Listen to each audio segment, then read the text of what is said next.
Cənab Prezident, hər zaman olduğu kimi sizi yenidən görməyə çox şadıq. 182 ölkədən 40 mindən çox iştirakçı. Bu COP29-dan sonra Azərbaycanda keçirilən ikinci ən böyük tədbirdir. Bu fonu ev sahibliyi etmək Azərbaycanın dayanıqlı şəhərsalmanın gələcəyinin formalaşdırılmasında beynəlxalq roluna hansı töhfəni verir? Əlbəttə, VUF 13-ə ev sahibliyi etmək bizim üçün böyük şərəfdir. Burada 182 ölkə təmsil olunur. Bu isə Azərbaycana göstərilən hörmətin bariz nümunəsidir. Bildiyimə görə, iştirakçıların sayı rekord həddə çatıb. Bu da həm mövzunun nə qədər mühüm olduğunu, həm də ev sahibi ölkənin geniş beynəlxalq əlaqələrə malik olduğunu nümayiş etdirir. Təbii ki, bu forum bizim üçün indiyədək görülən işlər, gələcək planlarımız barədə auditoriyaya və beynəlxalq ictimaiyyətə məlumat vermək, eyni zamanda tərəfdaşlarımızın təcrübəsindən yararlanmaq baxımından da bir fürsətdir. Çünki iştirak səviyyəsi, dövlət və hökumət başçılarının sayı göstərir ki, bugün şəhərsalma məsələləri bir çox dünya liderlərinin diqqət yetirdiyi mövzulardan biridir.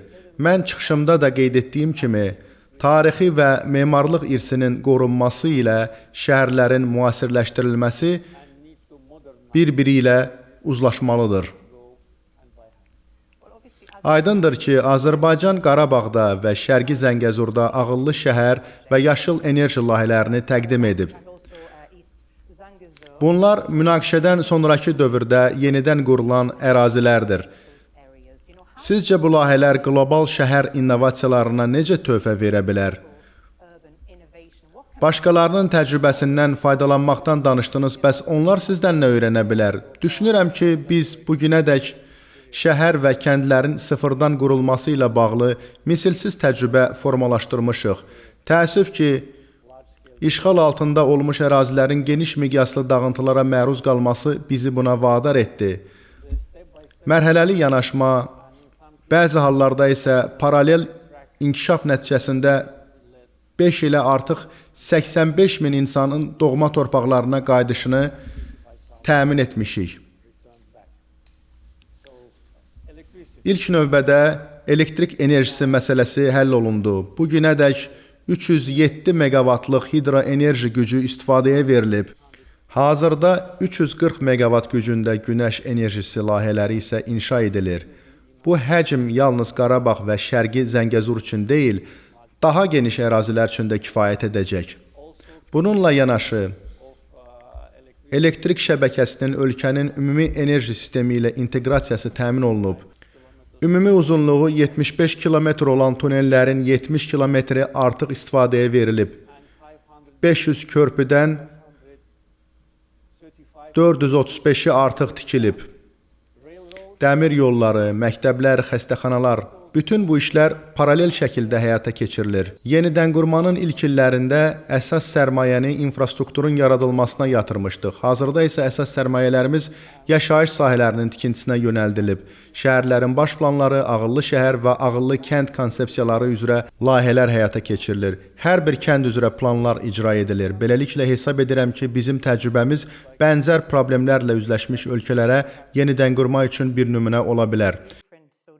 Yəni, dünyanın digər ölkələri üçün bir model rolunu oynaya bilər ki, bu da gözəl haldır. Azərbaycan bugün Avropanın enerji təhlükəsizliyinə mühüm töhfə verən ölkələrdən birinə çevrilib. Avropa enerji mənbələrini şaxələndirdiyi bir dövrdə Azərbaycanın rolunun necə inkişaf edəcəyini görürsünüz.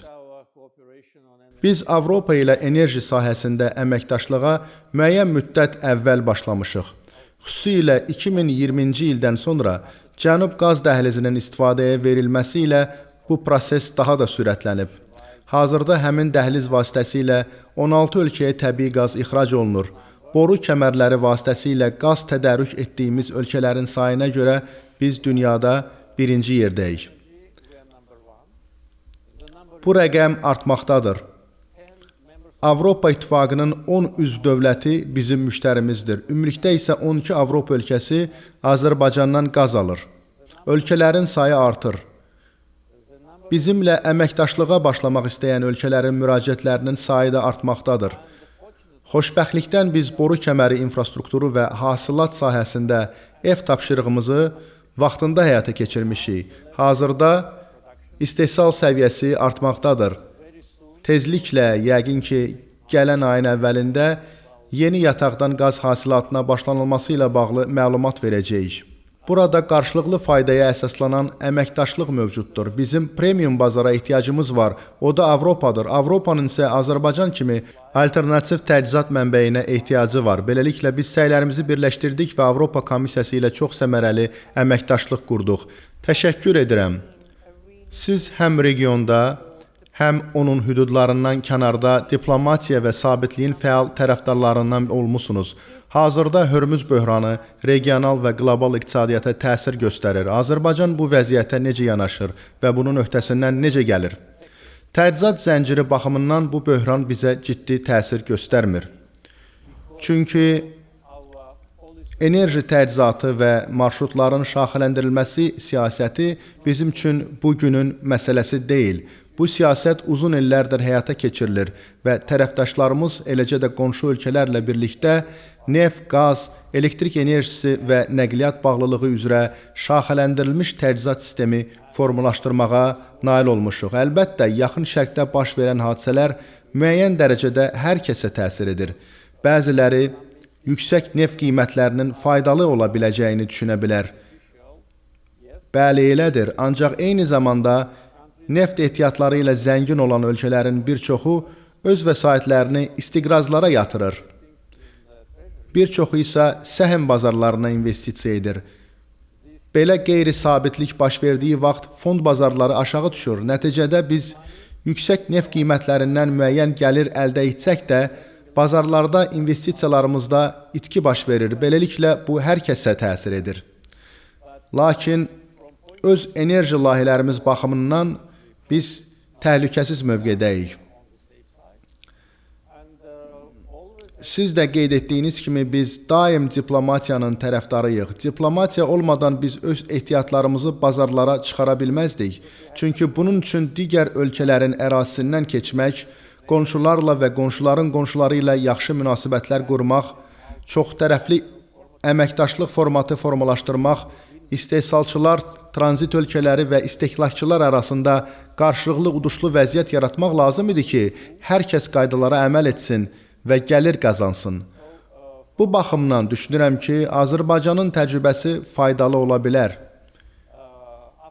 Böhran həll olunduqdan sonra bu tez və ya gec baş verəcək, yəqin ki, yeni bir vəziyyət yaranacaq. Bir çox ölkələr enerji siyasətlərini və enerji ehtiyatlarının çatdırılması yollarını yenidən nəzərdən keçirəcəklər. Çox güman ki, Azərbaycanın coğrafiyası və mövcud resursları bugün olduğundan daha çox tələb olunacaq. Cənab Prezident, sizinlə söhbət etmək həmişə böyük məmnuniyyətdir. Təşəkkür edirəm, sizi yenidən Azərbaycanda görməkdən məmnunam. Geri qayıtmaq həmişə çox xoşdur. Müsahibəyə görə təşəkkür edirəm.